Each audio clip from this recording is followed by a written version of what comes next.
estamos sentándonos rotativamente, cada cual en el lugar del otro. Es interesante. Ahora vamos a tener a Alexis Jardines. Alexis Jardines es un filósofo. Recientemente se mudó de Cuba a Puerto Rico. Y él va a iniciar la primera parte de dos de un trabajo que se llama Apuntes de la Transición.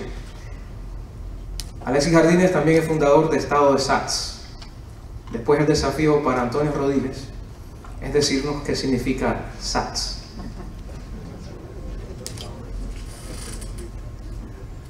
Bueno, lo que dispongo de 7 minutos nada más, así que voy a hacer una breve introducción con el propósito de preparar el terreno a Antonio. Y para hacer esto, pues me voy a escurrir por los intersticios que me han dejado los debates en estos días, para un poco estar en sintonía. La pregunta o la frase que más vuelta ha dado por la prensa digital es ¿qué hay? Esta frase que dice que lo que hay que cambiar es el modelo mismo. La frase de Carmelo, hay 2 frases de Carmelo dando vuelta por ahí que se han hecho bien famosas. Ahora voy a introducir de inmediato una coletilla aquí, porque lo que Raúl pretende es actualizarlo. Por lo tanto, la cuestión gira en gran medida sobre el concepto de actualización. Hay algunos puntos que han quedado un poquito tapados y yo quiero destaparlos de paso. Otra frase, el mayor obstáculo es el modelo mismo, en esto todos coincidimos también. Pero cabe la pregunta, ¿a qué nos referimos cuando apuntamos a cambios estructurales? ¿A qué nos estamos refiriendo? Al parecer lo que hay que cambiar es el modelo político. Pero si asumimos esta perspectiva, de inmediato se genera lo que ya yo he bautizado hoy como paradoja Chaguacera. Porque Chaguacera también nos ha dicho que si cambia la sociedad, es decir, que cambia la sociedad, cambia el Estado, pero no cambia el régimen político.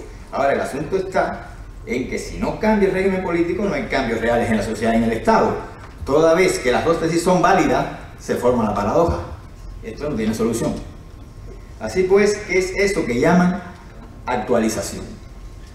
Comparándolo con lo sucedido en la URSS, Raúl quiere vendernos sus reformas como una suerte de perestroika, ¿no? Perestroika. Pero perestroika quiere decir justamente reconstrucción o reestructuración. Quiere decir que la palabra rusa perestroika está completamente ligada al tema de las reformas estructurales. Llama la atención que en el proceso ruso la glasnost jugó un papel decisivo. Pero ¿qué cosa es la glasnost? Este término ruso significa transparencia y en el caso dado transparencia informativa. Es decir, algo que no contempla la actualización raulista. Y Raúl se ha ocupado mucho, ha puesto mucha atención en reducir su propuesta exclusivamente al modelo económico. Y por si fuera poco, con el propósito explícito de salvaguardar y conservar los logros del socialismo. Y cito, actualización, dice Raúl, del modelo económico con el propósito de preservar el socialismo, fortalecerlo y hacerlo verdaderamente irrevocable. Por lo tanto, cuando hablamos de actualización no podemos perder el contexto semántico de la palabra. Entonces, a ver por dónde me quedé. Así es que estamos hablando de la actualización del modelo económico socialista, de eso se trata. Si alguien quiere ver algo más en lo que Raúl propone, pues ya va a su cuenta y riesgo. La verdad es que la tan cacareada actualización no implica necesariamente reformas. Siempre he dicho que se trata de maniobras. Y no solo porque Raúl sea un militar, sino también porque el propósito es ganar tiempo para después obtener dinero. Ese es el propósito explícito de los lineamientos. No debemos olvidar que por ahí empezó todo. Esa es la raíz de todo el asunto. De manera que el término ha sido cuidadosamente escogido para evitar u obstaculizar cualquier intento por la vía de una reestructuración real. Y en esto coincide Raúl con su hermano. Si de ellos depende, en Cuba nunca habrá perestroika. Es decir, reformas estructurales. La actualización, en suma, es un concepto que tiene 3 niveles, o si se prefiere 3 vertientes, ¿no? La primera es una estrategia para obtener liquidez. Esto está materializado en los lineamientos. Ese es el objetivo expreso y único de los lineamientos. No hay dinero.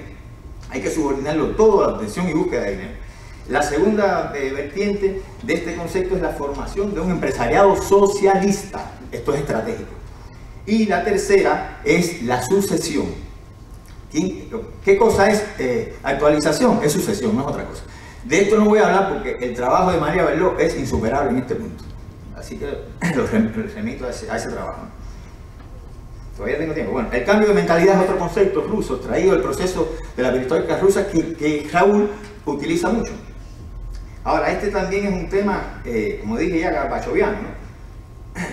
Y está estrechamente vinculado al asunto de la burocracia.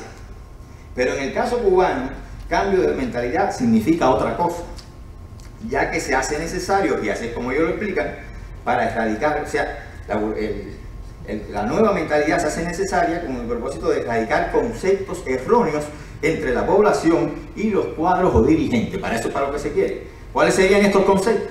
Bueno, pues obviamente los que pudieran apostar por un proceso realmente renovador. ¿Y a quiénes se pretende ocultar tras esos grupos taxonómicos de población y dirigentes? Pues sencillamente el sector inmovilista, los burócratas. Según algunos ideólogos, oigan esto, del raudismo, funciona como una nueva oposición, aunque con intereses contrarios a la disidencia política. Ese es un grupo. Rafael Hernández, por ejemplo, se desmarca un poco de esto y lo ve de un modo diferente, ¿no? Pero en la misma sintonía. Dice Rafael Hernández, se trata de burócratas que resisten la política de cambios sin enfrentársele, pero manteniendo cortapisas y huelgas de brazos caídos. Defienden sus espacios amenazados. Esteban Morales, por otra parte, también se ha pronunciado en contra de aquellos que atentan contra las reformas, calificándolos, oigan bien, de contrarrevolucionarios y opositores. ¿De qué estamos hablando entonces? En el sector inmovilista, palabra traducida del ruso directamente, el vocabulario es perestroico, por supuesto, pues es un vocabulario perestroico, ¿no? Vamos a ver que me queda un poco de tiempo. Bueno, vamos a ver al Zugaray, Carlos Zugaray. ¿Qué nos dice Carlos Zugaray? Pueden militar en este sector burócratas junto a nuevos ricos corruptos que se beneficiaron de la incapacidad del control del anterior modelo centralizador. También los que no están de acuerdo por razones ideológicas. Y llegamos al punto.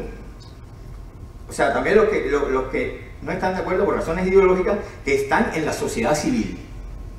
Yo pregunto, siendo así, no estamos hablando del sector que justamente exige cambios reales, reformas estructurales a nivel económico y político.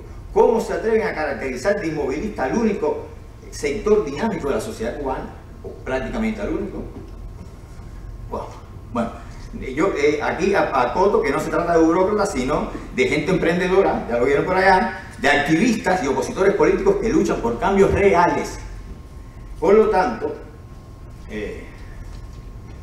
vamos a ver, en este contexto puede entenderse ya el novísimo concepto de oposición leal. No sé si lo han oído ustedes por ahí. Eso es lo último que anda rodando. La oposición leal, echado a rodar. Aquí se suma, traigo el ejemplo de Arturo López Levi, que me perdonen, pero él se pronuncia por una posición semejante cuyo rasgo característico no solo es la lealtad, sino el estar dentro del sistema. Rafael Hernández, que ya lo cité, considera que esta oposición ya existe. ¿Qué amenaza entonces, a mi modo de ver, a la cúpula gobernante en Cuba? Tres cosas, básicamente. La corrupción, el envejecimiento de la élite política y la falta de liquidez. Pero no la burocracia. Yo nunca vi un burócrata en la televisión, nunca lo llegué a ver. Cuando la época de la perestroika, que tanto hablan de la burocracia, nunca lo vi. Y en Cuba, hace 7 años que estoy esperando que me saquen uno por televisión. No lo he visto. Entonces, ¿qué hacer para que funcionen las reformas? Son preguntas que han quedado sin respuesta aquí en este foro. ¿Qué hacer para que las reformas funcionen? ¿Qué hacer si no podemos crear consenso?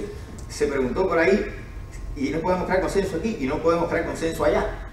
Son preguntas sin respuesta. Bueno, yo creo que lo que sucede es, con este tipo de preguntas, es que siempre se han recibido respuestas teóricas y no propuestas prácticas.